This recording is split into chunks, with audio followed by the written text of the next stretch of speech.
So welcome to this lesson. Now that we've had an overview of the Elementor workspace, it's time to now get started adding these elements. So the first thing we want to do is add the company logo. So going back inside the nav bar, what we need to do is select a double column.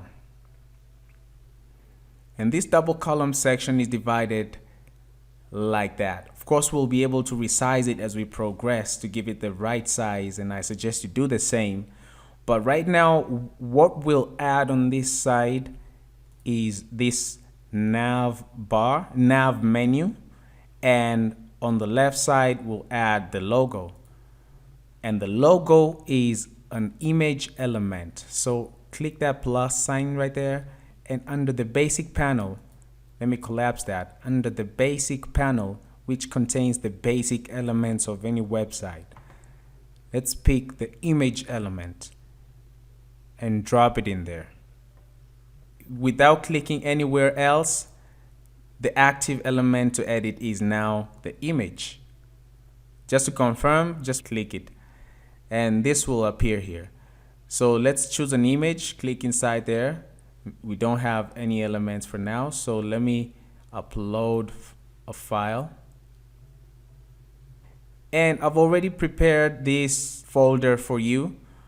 It's called Podcast Landing Page Class, and I'll provide it in the description below. Be sure to download it. It contains all the elements we've used on the website. So inside that folder, we have project assets, and we have all the images, including the logos. So I'll double click that and import the logos. All right. And so you'll notice that we have two large logos and two small logos. We'll use the small logos for the website branding, and I added these two just in case you needed to add the logo anywhere else and get creative with it. So I'll go with this one that has the cast in white.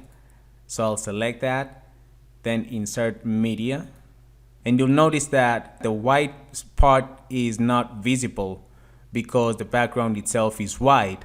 So what we want to do is change the background to this blue. So let's go inside there and we'll select this whole section, the blue section that has the two columns. And just to make sure you're editing this, it should say edit section up here. And so going inside style, let's go inside style. Under background, click the first brush icon right here and click right here next to color. And let's give it that blue.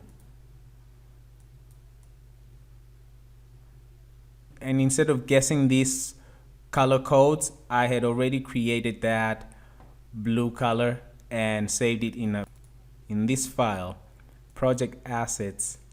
I'll provide this README project guide inside the podcast landing page class folder that I just talked about. So let me open that, and as you can see, we have the different colors right here, the nice blue, light green, and dark gray. But of course you can use your own colors. So I'll copy this nice blue, copy that. Let me minimize that, close that folder. And in here, background, normal color, I'll paste it in there. And now we have that background and the logo is visible. Let's update that. And let's preview the changes. So there we have it. Our logo is ready, looking all good. Next thing we want to do is add the nav menu. So let's go ahead and do that in the next lesson.